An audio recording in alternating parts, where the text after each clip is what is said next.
ಪ್ರೀತಿಯ ವಿದ್ಯಾರ್ಥಿಗಳೇ, ಸುಸ್ವಾಗತ. ಇಂದು ನಾವು ವಿಚ್ಛೇದನ ಮತ್ತು ಪರಿತ್ಯಜನೆ ಅನ್ನುವಂತಹ ಒಂದು ವಿಷಯದ ಮೇಲೆ ಅನೇಕ ವಿಷಯಗಳನ್ನ ತಿಳಿದುಕೊಳ್ಳೋದಕ್ಕೆ ಪ್ರಯತ್ನವನ್ನು ಮಾಡುವಂಥದ್ದು. ನಾನು ದೀಪಾ SV, ಸರ್ಕಾರಿ ಪ್ರಥಮ ದರ್ಜೆ ಕಾಲೇಜು ಚಿಕ್ಕಬಳ್ಳಾಪುರ, ಇಲ್ಲಿ ಸಮಾಜಶಾಸ್ತ್ರ ವಿಭಾಗದಲ್ಲಿ ಸಹಾಯಕ ಪ್ರಾಧ್ಯಾಪಕರಾಗಿ ಸೇವೆಯನ್ನು ಸಲ್ಲಿಸ್ತಾ ಇರುವಂಥದ್ದು. Today we are going to learn the concepts of divorce and desertion. It is related to marriage concept. Everybody knows that divorce is a legal dissolution of marriage. Divorce is the last resort that any couple or any family will take up even after not able to resolve the problems that they are facing in their life. Divorce, which is a Latin word divortium, which means turn apart. That means they want to turn away from the relationship. Turning apart, turning away from the relationship. W.P. Scott defines divorce as an institutionalized arrangement for terminating the marital relationship and allowing each other partner the right to remarry. Hence, the court, when it grants a divorce, the court is the one which is going to grant divorce. That is why it is called as institutionalized arrangement. And what does it do? It terminates the marital relationship. It breaks the relationship of marriage. And then it also gives a right to remarry both to husband and wife. That is why W.P. Scott defines divorce in this manner. ವಿಚ್ಛೇದನ ಅನ್ನುವಂಥದ್ದು ವಿವಾಹದಲ್ಲಿ ಕೊನೆಯ ಒಂದು ಅಸ್ತ್ರವಾಗಿ ಪಡೆಯುವಂತಹ ಒಂದು ಅಂಶ. ಯಾವಾಗ ವಿವಾಹದಲ್ಲಿ ಅವರು ಬಿಕ್ಕಟ್ಟುಗಳನ್ನು ಅನುಭವಿಸಿದಂತಹ ಸಂದರ್ಭದಲ್ಲಿ, ವೈವಾಹಿಕ ಜೀವನದಲ್ಲಿ ಅವುಗಳನ್ನು ಸರಿಪಡಿಸ್ಕೊಳ್ಳೋದಕ್ಕೆ ಸಾಧ್ಯ ಆಗೋದಿಲ್ವೋ ಅಂತಹ ಸಂದರ್ಭದಲ್ಲಿ ವಿಚ್ಛೇದನ ಅನ್ನುವಂತಹ ಒಂದು ಕೊನೆಯ ಅಸ್ತ್ರವನ್ನು ಅವರು ಬಳಕೆ ಮಾಡ್ತಾ ಬರ್ತಾರೆ. ಸೊ ವಿಚ್ಛೇದನ ಅಂತಂದರೆ ವಿವಾಹವನ್ನು ಕಾನೂನುಬದ್ಧವಾಗಿ ವಿಸರ್ಜನೆ ಮಾಡುವಂಥದ್ದು ಅಂತ. ಈಗಷ್ಟೇ ಹೇಳಿದ ಹಾಗೆ ವಿಚ್ಛೇದನ ಅನ್ನುವಂಥದ್ದು ಡಿವೋರ್ಟಿಯಂ ಅನ್ನುವಂತಹ ಒಂದು ಲ್ಯಾಟಿನ್ ಪದದಿಂದ ಬಂದಿರುವಂಥದ್ದು. ಇದರ ಅರ್ಥ ಟರ್ನ್ ಅಪಾರ್ಟ್, ಅಂದರೆ ಬೇರೆ ಕಡೆಗೆ ತಿರುಗಿಬಿಡುವಂಥದ್ದು, ಅದರ ಸಂಬಂಧದಿಂದ ದೂರ ಉಳಿಯೋದಕ್ಕೋಸ್ಕರವಾಗಿ ಮಾಡುವಂತಹ ಒಂದು ಪ್ರಯತ್ನ ಅಂತ ಹೇಳಿ. ಹಾಗೇನೇ W.P. ಸ್ಕಾಟ್ ರವರು ವಿಚ್ಛೇದನವನ್ನು ವೈವಾಹಿಕ ಸಂಬಂಧವನ್ನು ಕೊನೆಗೊಳಿಸೋದಕ್ಕೋಸ್ಕರವಾಗಿ ಮತ್ತು ಪುರುಷ ಮತ್ತು ಮಹಿಳೆ ಇಬ್ಬರಿಗೂ ಮರುಮದುವೆಯಾಗುವ ಹಕ್ಕನ್ನು ಅನುಮತಿಸುವಂತಹ ಒಂದು ಸಾಂಸ್ಥಿಕ ವ್ಯವಸ್ಥೆ ಅಂತ ವ್ಯಾಖ್ಯಾನ ಮಾಡ್ತಾ ಬರ್ತಾರೆ ಅವರು. ಈಗಲೇ ಹೇಳಿದ ಹಾಗೆ ಕೋರ್ಟ್ ಅನ್ನುವಂಥದ್ದು ಅದು ಏನು ಮಾಡುತ್ತೆ, ಡಿವೋರ್ಸ್ ವೈವಾಹಿಕ ಸಂಬಂಧವನ್ನು ಕೊನೆಗೊಳಿಸೋದಕ್ಕೆ ಒಂದು ಏನು ಸಾಂಸ್ಥಿಕ ವ್ಯವಸ್ಥೆಯ ರೀತಿಯಲ್ಲಿ ಅದು ಕಾರ್ಯವನ್ನು ನಿರ್ವಹಣೆ ಮಾಡ್ತಾ ಬರುತ್ತೆ. ಡಿವೋರ್ಸ್ ಆದ ನಂತರದಲ್ಲಿ ಹಸ್ಬೆಂಡ್ ಆಗಿರ್ಬೋದು ಅಥವಾ ವೈಫ್ ಆಗಿರ್ಬೋದು ಅವರು ಮದುವೆ ಆಗುವಂತಹ ಒಂದು ಹಕ್ಕನ್ನು ಪಡ್ಕೊಳ್ತಾರೆ ಅಂತ ಇಲ್ಲಿ ನಾವು ಅರ್ಥೈಸ್ಕೊಳ್ತಾ ಬರಬಹುದು. ಇಂತಹ ಒಂದು ಡಿವೋರ್ಸ್ಗೆ ಕಾರಣಗಳು ಏನು? ಎಲ್ಲ ಸಂದರ್ಭದಲ್ಲೂ ಸುಮ್ಮನೆ ಡಿವೋರ್ಸ್ಗೆ ಅಪ್ಲಿಕೇಶನ್ ಹಾಕ್ಲಿಕ್ಕಾಗೋದಿಲ್ಲ. ಎಲ್ಲ ರೀತಿಯ ಕಾನೂನುಗಳು ಏನಿದೆ ಎಲ್ಲವೂ ಅನೇಕ ಒಂದಷ್ಟು ಅಂಶಗಳನ್ನು ಹೇಳ್ತಾ ಬಂದಿದೆ. ಅದರಲ್ಲಿ ಪ್ರಮುಖವಾಗಿ ನಾವು ಇವತ್ತು biological causes for divorce, physiological ಶಾರೀರಿಕ ಕಾರಣಗಳು ಅಥವಾ ಫಿಸಿಯೋಲಾಜಿಕಲ್ ಕಾಸಸ್ ಏನಿದೆ ಅದನ್ನು ತಿಳ್ಕೊಳ್ಳೋದಕ್ಕೆ ಪ್ರಯತ್ನವನ್ನು ಮಾಡುವಂಥದ್ದು. ಅದರಲ್ಲಿ ಮೊದಲನೇದಾಗಿ ನಾವು ನೋಡುವಂಥದ್ದು ಇಂಪೊಟೆನ್ಸಿ, ಲೈಂಗಿಕ ಅಸಮರ್ಥತೆ, ಇದು ಪುರುಷನಿಗೆ ಸಂಬಂಧಪಟ್ಟಂಥದ್ದು. ಬಂಜೆತನ, barrenness, this is related to woman.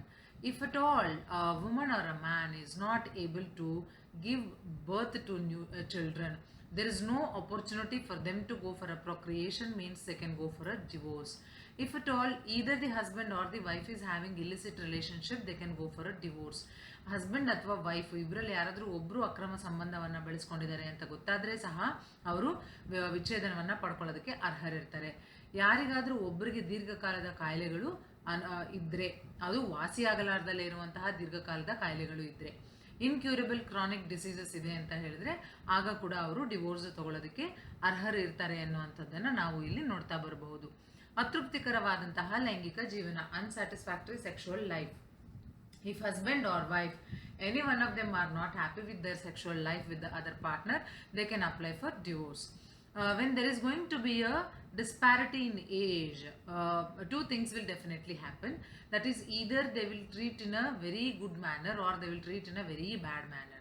So ವಯಸ್ಸಿನ ಅಸಮಾನತೆ ಅನ್ನುವಂಥದ್ದು ಇದ್ದಾಗ ಗಂಡು ಮತ್ತು ಹೆಣ್ಣು ಅಂದರೆ ದಂಪತಿಗಳ ನಡುವೆ ಆಗ ಇಲ್ಲ ತುಂಬ ಚೆನ್ನಾಗಿ ನೋಡ್ಕೊಳ್ಳುವಂಥದ್ದು, ಇಲ್ಲ ಅಂತಂದರೆ ತುಂಬ ಕೆಟ್ಟದಾಗಿ ನಡೆಸ್ಕೊಳ್ಳುವಂಥದ್ದು ನಡೆಯುತ್ತೆ. ಇಂತಹ ಸಂದರ್ಭದಲ್ಲಿ ಅಲ್ಲಿ ಕ್ರೂಯಲ್ಟಿ ಅನ್ನುವಂಥದ್ದು ಆಗಬಹುದು. ಆ ಒಂದು ಸಂದರ್ಭದಲ್ಲಿ ಡಿವೋರ್ಸ್ಗೆ ಅಪ್ಲಿಕೇಶನ್ ಹಾಕೊಳ್ಳೋದಕ್ಕೆ ಅವರಿಗೆ ಅವಕಾಶಗಳು ಇರುವಂಥದ್ದು. ಮುಂದುವರೆದು ನಾವು ನೋಡೋದೇ ಆದರೆ ಎಕನಾಮಿಕ್ ಕಾಸಸ್ ಫಾರ್ ಡಿವೋರ್ಸ್, ಆರ್ಥಿಕ ಕಾರಣಗಳು ಏನು ಅನ್ನೋದು ಬಂದಾಗ ಇತ್ತೀಚಿನ ದಿನಗಳಲ್ಲಿ ಎಲ್ರಿಗೂ ಗೊತ್ತಿರೋ ಹಾಗೆ dowry has become one of the main reasons for divorce as well. In the beginning itself, if this is avoided, then the problem may not occur, that everybody have to take care of it. And then ಕೆಲವರಿಗೆ ಹೇಗಿರುತ್ತೆ ಅಂತ ಹೇಳಿದ್ರೆ ಖರ್ಚಿನ ಬಗ್ಗೆ ಇರುವಂತಹ ಮನೋಭಾವನೆಯಲ್ಲಿ ವ್ಯತ್ಯಾಸ ಬರ್ತಾ ಇರುತ್ತೆ. there will be differences in attitude towards expenditure for their life. ಕೆಲವರು ತುಂಬ ದುಬಾರಿಯಾಗಿ ಖರ್ಚು ಮಾಡಿಬಿಡ್ತಾರೆ ಅಂತ ಹೇಳಿದ್ರೆ, ಇನ್ನು ಕೆಲವರು ತುಂಬ ಸ್ಟಿಂಜಿಯಾಗಿರ್ತಾರೆ, ಅಂದರೆ ಪಾರ್ಟ್ನರ್ಸ್ ಏನೇ, ಹಸ್ಬೆಂಡ್ ಆಗಿರ್ಬೋದು ಅಥವಾ ವೈಫ್ ಆಗಿರ್ಬೋದು. ಅಂತಹ ಸಂದರ್ಭದಲ್ಲಿ ಏನಾಗ್ತಾ ಹೋಗುತ್ತೆ ಅಂತ ಹೇಳಿದ್ರೆ, ಲೈಫ್ಗೆ ಯಾವುದೇ ರೀತಿಯಾದಂತಹ ತೊಂದರೆ ಆಗದಲ್ಲೇ ಇರೋ ರೀತಿಯಲ್ಲಿ ಎಕ್ಸ್ಪೆಂಡಿಚರ್ಸ್ ಇದ್ದರೆ ಯಾರಿಗೂ ಸಮಸ್ಯೆ ಇಲ್ಲ.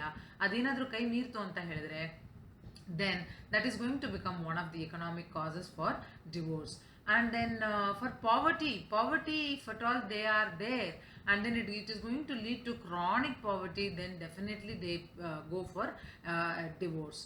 ಕರಿಯರ್, ವೃತ್ತಿ ಅನ್ನುವಂಥದ್ದನ್ನು ನಾವು ಇಲ್ಲಿ ಯಾಕೆ ಎಕನಾಮಿಕ್ ಕಾಸಸ್ ಅಡಿನಲ್ಲಿ ಡಿಸ್ಕಷನ್ ಮಾಡ್ತಾ ಇರೋದು ಅಂತ ಹೇಳಿದ್ರೆ, because of your career you are making your money, and if that is going to be hampered, definitely there is going to be a disturbance in your life, and then you will be able to go for a divorce. This is the reason why we have added this element in the economic causes. ವೃತ್ತಿಯ ಮೂಲಕವೇ ನಾವು ಹಣವನ್ನು ಸಂಪಾದನೆ ಮಾಡುವಂಥದ್ದು. ಹಾಗಾಗಿ ಈ ವೃತ್ತಿಗೆ ಏನಾದರೂ ತೊಂದರೆ ಬಂತು ವೈವಾಹಿಕ ಜೀವನದಿಂದ ಅಂತ ಹೇಳಿದ್ರೆ, ಆಗ ಅವರು ವಿಚ್ಛೇದನಕ್ಕೆ ಅಪ್ಲಿಕೇಶನ್ ಹಾಕೊಳ್ಳೋದಕ್ಕೆ ಅರ್ಹರಿರ್ತಾರೆ ಅನ್ನುವಂಥದ್ದನ್ನು ನಾವು ಇಲ್ಲಿ ಅರ್ಥ ಮಾಡ್ಕೊಳ್ತಾ ಬರಬಹುದು. The next type of causes that we can try to understand is the psychological causes for divorce. This is more important because any one of the individual definitely will be having one or the other kind of disorders. Those disorders will be in such a way where they can solve them. But then some of the individuals in such a way they are that they don't want to get rid of them. So psychological problems will be continuing for a longer time, and then that will lead or that will have a negative impact on the life of the other partner. So the other partner can take the decision of going for a divorce. Incompatibility, ಸಾಮರಸ್ಯ ಇಲ್ಲದಲೇ ಇರುವಂಥದ್ದು, ಇದು ಒಂದು ರೀತಿಯಾದಂತಹ ಮಾನಸಿಕ ಕಾರಣವೇ. ಯಾಕೆ ಅಂತ ಹೇಳಿದ್ರೆ, ಯಾವುದೇ ಒಂದು ಹಸ್ಬೆಂಡ್ ಆಗಿರ್ಬೋದು ಅಥವಾ ವೈಫ್ ಆಗಿರ್ಬೋದು, ಅವರು ಒಂದು ರೀತಿಯಾದಂತಹ ಸಾಮರಸ್ಯದಿಂದ ಕೂಡಿದಂತಹ ಜೀವನವನ್ನು ನಡೆಸಿದ್ರೆ ಮಾತ್ರನೇ ವೈವಾಹಿಕ ಜೀವನ ಅನ್ನೋದು ಸುಖಮಯವಾಗಿ ಸಂತೋಷಕರವಾಗಿ ಇರುವಂಥದ್ದು. If the don't have compatibility, then every day they might have to face the problem of fighting, quarrelling and all these things. So they would like to go for a divorce in this case. Then we can see that there are some sociological causes for divorce. ಸಾಮಾಜಿಕ ಕಾರಣಗಳು ಏನೇನು ಅಥವಾ ಸಮಾಜಶಾಸ್ತ್ರೀಯ ಕಾರಣಗಳು ಏನೇನು ಅಂತ ಬಂದಾಗ ನಾವು ನೋಡೋದೇ ಆದರೆ, ಅನ್ಹೆಲ್ದಿ ಫ್ಯಾಮಿಲಿ ಕಂಡೀಷನ್, ಅನಾರೋಗ್ಯಕರ ಕುಟುಂಬ ಸ್ಥಿತಿ.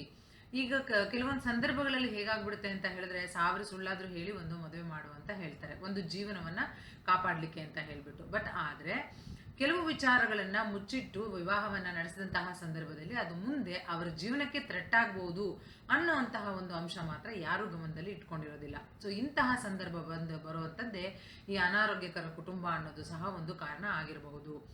ಕುಟುಂಬದಲ್ಲಿ ಯಾರೇ ಆಗಿರ್ಬೋದು, any kind of diseases that they are facing, if they are ಇಲ್ healthy, anything, these kind of things, if they express in the beginning only, then they may try to find a solution for that if they would like to go for a relationship. If they hide it and then get married, and then all of a sudden if they encounter with that unhealthy situation, definitely they cannot withstand by this, and then they would like to go for a divorce. ಪಾತ್ರ ಸಂಘರ್ಷಗಳು, role conflict. In the modern days what is happening is every man and woman are facing this role conflict. They are playing any number of roles in the society. When they are going to the office, their role is different. When they are being at home, their role is different. When they are into society, their role is different. When they are with their friend circle, their role is different. So when they are unable to manage, then definitely they may go for divorce as a last resort. Then differences in socio cultural background, ಸಾಮಾಜಿಕ ಸಾಂಸ್ಕೃತಿಕ ಹಿನ್ನೆಲೆಯಲ್ಲಿ ವ್ಯತ್ಯಾಸಗಳು ಇದ್ದಾಗ ಕೂಡ ವಿಚ್ಛೇದನಕ್ಕೆ ಅಪ್ಲಿಕೇಶನ್ಸನ್ನು ಹಾಕೊಳ್ಳುವಂಥದ್ದನ್ನು ನಾವು ಹೆಚ್ಚಾಗಿ ನೋಡ್ತಾ ಬರ್ತೇವೆ. Change in attitude towards marriage, ವಿವಾಹದ ಬಗೆಗಿನ ಮನೋಭಾವನೆಯಲ್ಲಿ ಬದಲಾವಣೆಗಳು ಉಂಟಾಗುವಂಥದ್ದು ಅಥವಾ ಬದಲಾವಣೆಗಳು ಬರುವಂಥದ್ದು. ಹಲವು ಸಂದರ್ಭಗಳಲ್ಲಿ ಹೇಗಾಗುತ್ತೆ ಅಂತ ಹೇಳಿದ್ರೆ, ವಿವಾಹವಾದ ನಂತರದಲ್ಲಿ ವಿವಾಹದ ಬಗೆಗಿನ ಮನೋಭಾವನೆಯಲ್ಲಿ ಬದಲಾವಣೆಗಳು ಉಂಟಾಗುತ್ತೆ. They may realise that no, my life is not for doing this kind of a life. I have to go and do the service to the society, or I have to make up my career, things like that. So ಈ ಥರ ಆದಾಗ ಅವ್ರು ನಾನೇನೋ ಸಾಮಾಜಿಕ ಸೇವೆ ಮಾಡಬೇಕು ಅಂದಾಗ ಸಾಮಾಜಿಕ ಸೇವೆಯಲ್ಲಿ ತಮ್ಮನ್ನ ತಾವು ತೊಡಗಿಸ್ಕೊಂಡು ಬಿಡುವಂಥದ್ದು, ಫ್ಯಾಮಿಲಿನ ನೆಗ್ಲೆಕ್ಟ್ ಮಾಡಿ, ಅಥವಾ ರಿನನ್ಸಿಯೇಷನ್, ಸನ್ಯಾಸತ್ವ ತಗೊಳ್ಳುವಂಥದ್ದು, ಈ ಥರದ್ದೆಲ್ಲ ಆದಾಗ ಏನಾಗುತ್ತೆ, ಅಲ್ಲಿ ಡಿವೋರ್ಸ್ಗೆ the other partner will be eligible to apply for divorce.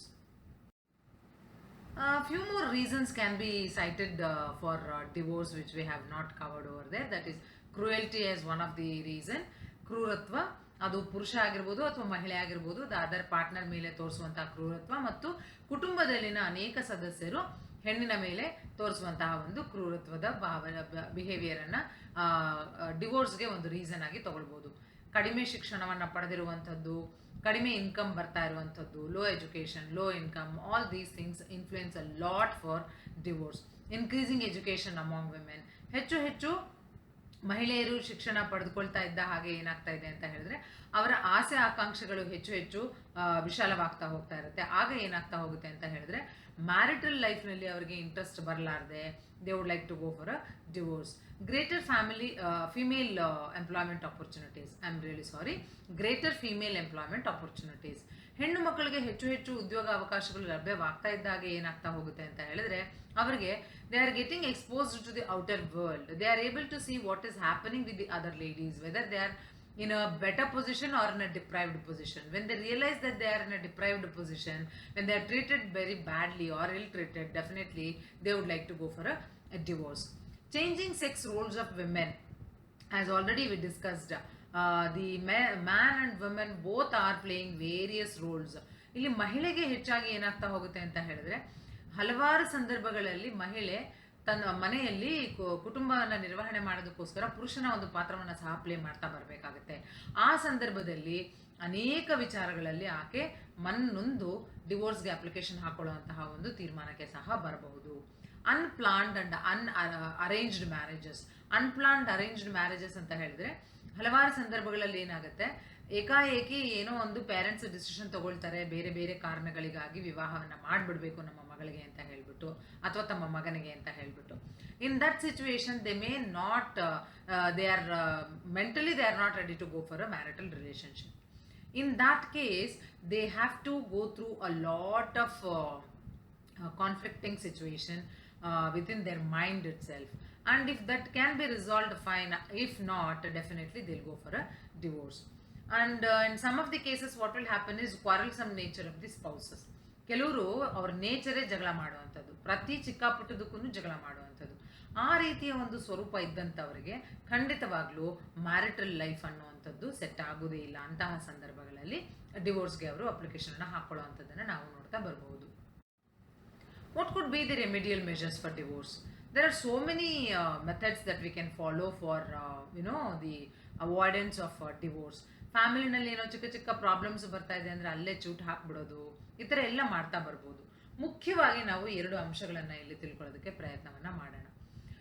Whenever it comes to whether disease or any other kind of a thing, we say that prevention is better than cure. ಕಾಯಿಲೆ ಬಂದ ಮೇಲೆ ಅದಕ್ಕೆ ಔಷಧಿ ಹುಡ್ಕೋದ್ರ ಬದಲಾಗಿ ಕಾಯಿಲೆನೇ ಬರದಲ್ಲೇ ಇರೋ ಥರ ನೋಡ್ಕೊಳ್ಳೋದು ವಾಸಿ.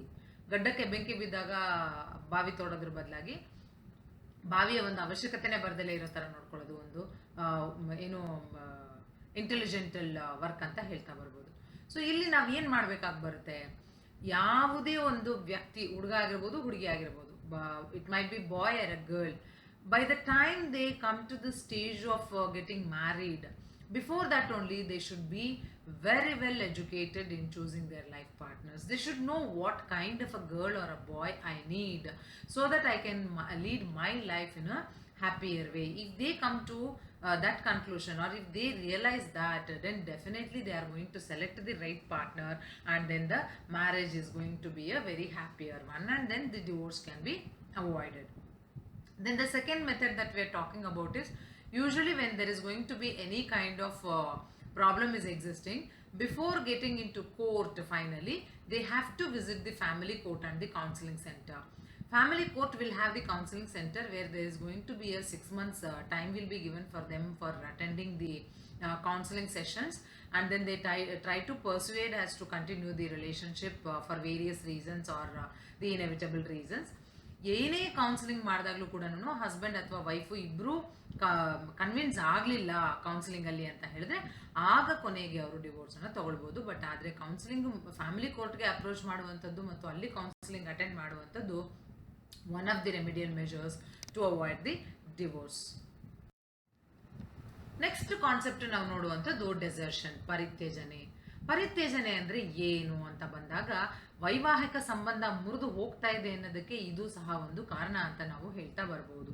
ಇದು ಡೆಸರ್ಷನ್ ಅಂದರೆ ಏನು, ಪರಿತ್ಯಜನೆ ಅಂದರೆ ಏನು ಅಂತ ಹೇಳಿದ್ರೆ, ಯಾವುದೇ ಒಬ್ಬ ಸಂಗಾತಿ ಉದ್ದೇಶಪೂರ್ವಕವಾಗಿ ಸಂಬಂಧವನ್ನು ತೊರೆದು ಬಿಡುವಂಥದ್ದು, ಬೇಜವಾಬ್ದಾರಿಯಾಗಿ ವರ್ತನೆ ಮಾಡುವಂಥದ್ದು. ಸಮಾಜಶಾಸ್ತ್ರಜ್ಞರು ಇದನ್ನ ಬಡವರ ವಿಚ್ಛೇದನ ಅಂತಾನೆ ಕರಿತಾ ಬರ್ತಾರೆ. ಯಾಕೆಂದ್ರೆ ನಾವು ಕೋರ್ಟ್ಗೆ ಹೋಗಿ ಕೇಸ್ ಹಾಕೊಂಡು ಆಮೇಲೆ ಅಲ್ಲಿ ಇಲ್ಲಿ ಅಲ್ದಾಡಿ ಎಲ್ಲ ಮಾಡಬೇಕು ಅಂತ ಹೇಳಿದ್ರೆ ಎಷ್ಟು ಹಣ ಖರ್ಚಾಗುತ್ತೆ. ಆದರೆ ಸುಮ್ಮನೆ ಮನೆ ಬಿಟ್ಟು ಓಡೋಗ್ಬಿಟ್ರು ಅಂತ ಹೇಳಿದ್ರೆ ಯಾವುದೇ ರೀತಿಯಾದಂತಹ ಜವಾಬ್ದಾರಿ ತಗೊಳ್ಳೋ ಅವಶ್ಯಕತೆ ಇರೋದಿಲ್ಲ, ಏನೂ ಇರೋದಿಲ್ಲ. ಆ ನಂತರದಲ್ಲಿ ಬರ್ಬೇಕಂದ್ರೆ ಬರ್ಬೋದು, ಬೇಡ ಅಂದ್ರೆ ಬರ್ದಿರನೇ ಇರ್ಬೋದು. ಹಾಗಾಗಿ ಸಮಾಜಶಾಸ್ತ್ರಜ್ಞರು ಪರಿತ್ಯಜನೆಯನ್ನ ಬಡವರ ವಿಚ್ಛೇದನ ಅಂತ ಕರೀತಾರೆ ಅಂತ ನಾವಿಲ್ಲಿ ತಿಳ್ಕೊಳ್ತಾ ಬರ್ಬೋದು. As we know, desertion is one of the detrimental factor for marital relationship, which is going to be in a happier way. ಹ್ಯಾಪಿಯಾಗಿ ನಡೀತಾ ಇರುವಂತಹ ಒಂದು ಮ್ಯಾರೇಜನ್ನು ಬ್ರೇಕಪ್ ಮಾಡಬೇಕಂತ ಹೇಳಿದ್ರೆ ಈ ಡೆಸರ್ಷನ್ ಅನ್ನೋದು ಒಂದು ಕಾರಣ ಅಂತ ನಾವು ತಿಳ್ಕೊಳ್ಬಹುದು. Desertion is nothing but a deliberate abandonment by the one of the spouses. They abandon the relationship, they abandon the responsibilities, they don't want to continue with any of the commitments that the family is going to be having. Irresponsible behavior of the spouses is also called as the desertion. In the sense, because of irresponsible behavior only they run away from home. That is the reason why sociologists have called this as poor man's divorce, because if you have to apply for a divorce, there are so many formalities which have to be followed, and so much of money has to be spent upon advocates and the mediators for resolving the problem and things like that. So if at all you are going to run away from family, escaping from the responsibilities, that is desertion or deserting the family, then definitely you need not have to bother about. That is why it is called as poor man's divorce. Then we can talk about some of the types of desertion. There are two major types of desertion. One is temporary desertion and the other one is permanent desertion. ತಾತ್ಕಾಲಿಕ ಮತ್ತು ಶಾಶ್ವತವಾಗಿ ಪರಿತ್ಯಜನೆಯನ್ನು ಮಾಡುವಂಥದ್ದು. ಶಾಶ್ವತವಾಗಿ ಪರಿತ್ಯಜನೆ ಮಾಡೋದು ಅಂತ ಹೇಳಿದ್ರೆ ಇದು ಏನಂತ ಹೇಳ್ತೀವಿ ನಾವು, ಪರ್ಮನೆಂಟ್ ಆಗಿ ಒಂದು ಕುಟುಂಬವನ್ನ ಬಿಟ್ಟು ದೂರ ಹೋಗ್ಬಿಡುವಂಥದ್ದು. ತಾತ್ಕಾಲಿಕವಾಗಿ ಪರಿತ್ಯಜನೆ ಮಾಡೋದು ಅಂತ ಹೇಳಿದ್ರೆ ಬೇಕಾದಾಗ ಹೋಗೋದು, ಬೇಡವಾದಲೇ ಇದ್ದಾಗ ಮನೆಗೆ ಬರೋದು. ಇದು ಒಂದು ರೀತಿಯಲ್ಲಿ ಎಮೋಷನಲ್ ಬ್ಲ್ಯಾಕ್ ಮೇಲ್ ಮಾಡಿದ ಹಾಗೆ ಮಾಡುವಂಥದ್ದು, ಸ್ಪೌಸಸ್ಸು ಮಾಡುವಂಥದ್ದು. ಹಾಗಾಗಿನೇ ಇಲ್ಲಿ ನಾವು ಯುಬ್ಯಾಂಕ್ ಅನ್ನುವಂತಹ ಸಮಾಜಶಾಸ್ತ್ರಜ್ಞರು ಕೆಲವೊಂದು ಪ್ರಕಾರಗಳ ಪರಿತ್ಯಜನೆಯನ್ನ ಅವರು ಈ ತಾತ್ಕಾಲಿಕ ಅಥವಾ ಶಾಶ್ವತ ಎರಡಕ್ಕೂ ಸೇರ್ಕೊಳ್ಳೋ ಹಾಗೆ ಅವರು ವಿವರಣೆಯನ್ನ ಕೊಡ್ತಾ ಬರ್ತಾರೆ. ಅದರಲ್ಲಿ ಮೊದಲನೇದು ಸ್ಪೂರಿಯಸ್ ಡೆಸರ್ಟರ್. ಇದು ನಕಲಿ ಪರಿತ್ಯಜಕರು ಅಂತಾನೆ ನಾವಿಲ್ಲಿ ಹೇಳ್ತಾ ಬರ್ಬೋದು. ಇವರು ಬೇಸಿಕಲಿ ಏನ್ ಮಾಡ್ತಾರೆ ಅಂದ್ರೆ, ಫೈನಾನ್ಷಿಯಲ್ ರೆಸ್ಪಾನ್ಸಿಬಿಲಿಟೀಸ್ ಇಂದ ಎಸ್ಕೇಪ್ ಆಗಬೇಕು, ತಪ್ಪಿಸ್ಕೊಳ್ಬೇಕು ಅಂತ ಹೇಳ್ಬಿಟ್ಟು ಮನೆ ಬಿಟ್ಟು ಓಡೋಗ್ಬಿಡೋದು. The minute they get to know that the financial problem has been resolved, then they will come back. ಎರಡನೇದಾಗಿ ನಾವು ನೋಡುವಂಥದ್ದು ಇಂಟರ್ಮಿಟೆಂಟ್ ಡೆಸರ್ಟರ್, ಮರುಕಳಿಸುವಂತಹ ಪರಿತ್ಯಜಕರು. ಅಂದ್ರೆ ಇವ್ರು ಏನ್ ಮಾಡ್ತಾರೆ ಅಂದ್ರೆ, ಒಂದು periodic deserter they are, at regular intervals. Say something like, okay, now they get to know that the fees has to be paid in this month, they will run away. Afterwards they'll come back. They might be having some home loan or something like that, and then they know that the bank has to be filled with some amount of money. They run away and they will come back after some time. This is how they will do with the regular intervals. This is nothing but to escape from domestic problems. People will do this kind of a desertion. Gradual deserter, ಕ್ರಮೇಣವಾಗಿ ಪರಿತ್ಯಜನೆ ಮಾಡುವಂಥದ್ದು. ಇದು ಏನಾಗ್ತಾ ಹೋಗುತ್ತೆ ಅಂತ ಹೇಳಿದ್ರೆ, beginning ನಲ್ಲಿ ಇದು ಉದ್ಯೋಗಾವಕಾಶಗಳಿಗಾಗಿ ಕುಟುಂಬದಿಂದ ದೂರ ಇರುವಂತಹ ಒಂದು ಪರಿಸ್ಥಿತಿ ಬರುತ್ತೆ. They are forced to stay away from family due to occupation. But then if they are not able to bring their bring their spouse and kids to the place where they are living, that is going to become a permanent desertion. ಉದ್ಯೋಗ ನಿಮಿತ್ತ ಇವರು ಎಲ್ಲೋ ದೂರದಲ್ಲಿರಬೇಕಾದಂಥ ಪರಿಸ್ಥಿತಿ ಬರುವಂಥದ್ದು ಅನಿವಾರ್ಯ. But ಆದರೆ ಅನಿವಾರ್ಯತೆಯನ್ನು ದೂರ ಮಾಡಿಕೊಂಡು ಕುಟುಂಬವನ್ನು ಹತ್ರ ತಗೊಳೋದಕ್ಕೆ ಪ್ರಯತ್ನವನ್ನು ಮಾಡಲಿಲ್ಲ ಅಂದರೆ, ಅಥವಾ ಆ ಒಂದು ಅವಕಾಶನೇ ಸಿಕ್ಕಲಿಲ್ಲ ಅಂತ ಹೇಳಿದ್ರೆ, ಅದು ಶಾಶ್ವತ ಪರಿತ್ಯಜನೆ ಆಗ್ತಾ ಹೋಗ್ಬಿಡುವಂಥದ್ದನ್ನು ನಾವು ಕಾಣ್ತಾ ಬರ್ತೇವೆ. Last resort deserter. This, as I told you, in this they break the relationship with family after trials of desertion. ಬೇರೆ ಬೇರೆ ರೀತಿಯಲ್ಲಿ ಟ್ರಯಲ್ಸ್ ಮಾಡಿರ್ತಾರೆ. ಇವ್ರಿಗೆ ಇನ್ನಿದು ಯಾವುದೂ ಆಗೋದಿಲ್ಲಪ್ಪ, ಬೇಡವೇ ಬೇಡ ಅಂತ ಬಂದಾಗ ಅವ್ರೇನು ಮಾಡಿಬಿಡ್ತಾರೆ, ಸಂಪೂರ್ಣವಾಗಿ ಬಿಟ್ಟು ಹೋಗ್ಬಿಡುವಂತಹ ಒಂದು ಪರಿಸ್ಥಿತಿಯನ್ನು ನಿರ್ಮಾಣ ಮಾಡಿಬಿಡ್ತಾರೆ. Then what are the causes of desertion? ಈ ಪರಿತ್ಯಜನೆ ಅಂತ ಆದಾಗ ಆ ಒಂದು ಕುಟುಂಬದ ಮೇಲೆ ಯಾವ ರೀತಿಯಾದಂಥ ಪರಿಣಾಮ ಬೀರುತ್ತೆ, ಸಮಾಜದಿಂದ ಆಗಿರ್ಬೋದು, ಕುಟುಂಬದಿಂದ ಆಗಿರ್ಬೋದು ಅನ್ನೋದು ಬಂದಾಗ ಇಡೀ ಕುಟುಂಬ ನರಳುವಂಥದ್ದು ಖಂಡಿತ. The entire family, whole family suffers because of any one of the family members' desertion. If husband goes off, then wife has to face a problem with kids and various other dependents. The same thing happens with the other partner also. The deserted wife is always humiliated in society. She is rejected in society. She might have to face uncertainty in economic situations and economic hardships. Most of the times the society doesn't accept the wife who is a single, that too especially the deserted women. ಸಮಾಜದಲ್ಲಿ ಅವಮಾನಕ್ಕೆ ಒಳಗಾಗುವಂಥದ್ದು, ತಿರಸ್ಕರಿಸಲ್ಪಡುವಂಥದ್ದು, ಅನಿಶ್ಚಿತತೆಯಿಂದ ಕೂಡಿರುವಂತಹ ಒಂದು ಸಾಮಾಜಿಕ ಜೀವನವನ್ನು ಆಕೆ ನಡೆಸಬೇಕಾಗುತ್ತೆ. ಆರ್ಥಿಕ ಸಂಕಷ್ಟಗಳನ್ನು ಸಹ ಆಕೆ ಎದುರಿಸಬೇಕಾಗತ್ತೆ. ಬಿಕಾಸ್ ಸಮಾಜ ಅನ್ನುವಂಥದ್ದು ಯಾವತ್ತಿಗೂ ಪರಿತ್ಯಜನೆಗೊಂಡಂತಹ ಒಂದು ಹೆಣ್ಣನ್ನು ಅದು ರಿಸೀವ್ ಮಾಡೋದಿಲ್ಲ ಅನ್ನುವಂಥದ್ದನ್ನು ನಾವು ಇಲ್ಲಿ ನೋಡ್ತಾ ಬರುವಂಥದ್ದು. ಮಕ್ಕಳು ಸಂವೇದನಾ ಶಕ್ತಿಯಿಂದ ವಂಚಿತರಾಗ್ತಾ ಹೋಗ್ತಾರೆ. Gloomy life for children as there is no proper care in some of the cases. ಕೆಲವು ಕೇಸ್ಗಳಲ್ಲಿ ಏನಾಗುತ್ತೆ ಅಂತ ಹೇಳಿದ್ರೆ, ಇವಾಗ ಡೆಸರ್ಷನ್ ಅಂತ ಹೇಳಿದ ತಕ್ಷಣ whether husband runs away or wife runs away, the other person will be the single parent person. ಆ ಸಿಂಗಲ್ ಪೇರೆಂಟ್ ಏನಾಗುತ್ತಾ ಹೋಗ್ತಾ ಅಂತಂದರೆ, ಎಲ್ಲ ಕೇಸ್ನಲ್ಲಿ ಅಲ್ಲ, ಕೆಲವು ಕೇಸ್ಗಳಲ್ಲಿ ತುಂಬ ಸಂದರ್ಭದಲ್ಲಿ ಅವರು ತುಂಬ ಶಕ್ತಿಯನ್ನು ಏನು ಹೇಳ್ತೀವಿ ನಾವು ಒಟ್ಟುಗೂಡಿಸ್ಕೊಂಡು ಅವರು ಮಕ್ಕಳನ್ನ ಬೆಳೆಸ್ತಾರೆ, ತುಂಬ ಕೇರ್ಫುಲ್ ಆಗಿ ನೋಡ್ಕೊಳ್ತಾರೆ. ಕೆಲವು ಕೇಸಸ್ನಲ್ಲಿ ಏನಾಗ್ಬಿಡುತ್ತೆ, ಎಕನಾಮಿಕ್ ಹಾರ್ಡ್ಶಿಪ್ಸ್ ಫೇಸ್ ಮಾಡಬೇಕಾಗಿ ಬಂದಾಗ, ಆರ್ಥಿಕ ಸಂಕಷ್ಟಗಳನ್ನ ಎದುರಿಸಬೇಕಾಗಿ ಬಂದಾಗ, ಅವರಿಗೆ ಕೇವಲ ಆರ್ಥಿಕ ಸಂಕಷ್ಟಗಳನ್ನು ದೂರ ಮಾಡೋದು, ಆರ್ಥಿಕ ವಿಚಾರಗಳನ್ನು ಮಕ್ಕಳಿಗೆ ತಲುಪದಲ್ಲೇ ಇರೋ ರೀತಿಯಲ್ಲಿ ನೋಡ್ಕೊಳ್ಳೋದೇ ಒಂದು ದೊಡ್ಡ ಸವಾಲಾಗ್ಬಿಡುತ್ತೆ.